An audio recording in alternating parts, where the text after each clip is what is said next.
everyone, my name is Jo and I spend a lot of my time talking to grown-ups about how to help children feel good. So I talk to mums and dads and teachers and lots of other people who work with children, and I help them to help the children that they live and work with to feel really good about themselves and about being with other people and about being in the world. And I've been thinking about this because one of the big things that has being in the world has meant just lately is that there's been lots and lots and lots of change. And a lot of that change has been unexpected. And a lot of that change, we've had no decisions around at all. Nobody's asked what we think. Nobody's asked what we want to do. Nobody's asked us to make a decision about what changes and how. And so that's made change quite a difficult thing to deal with.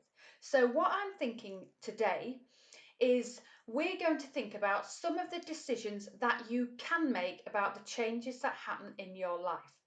And two of the big changes that happen every single day you come to school, there are two big changes that happen.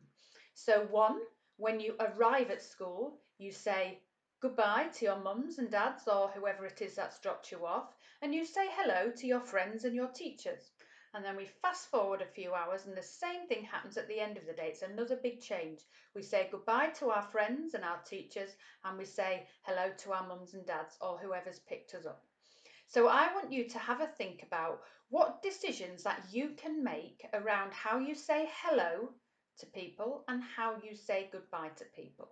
So the first decision I want you to have a think about is, how do you want your mums or dads or whoever drops you off to say goodbye to you? What do you want them to do, or what do you want them to say that will make you feel good about saying goodbye?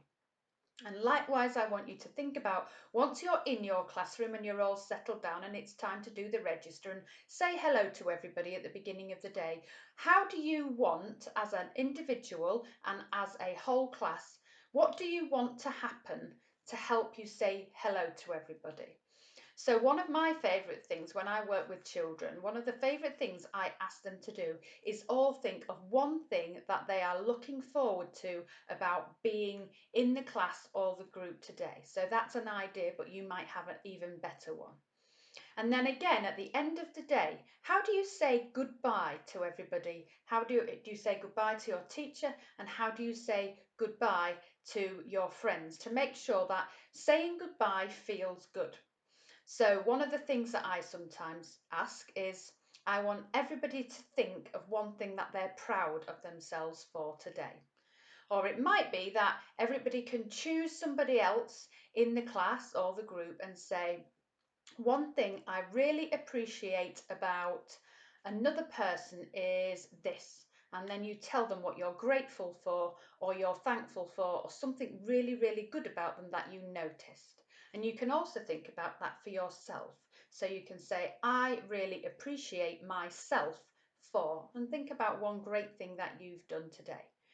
And then last of all, what we do is we say hello again to our mum or dad or whoever it is that picks us up at the end of the school day.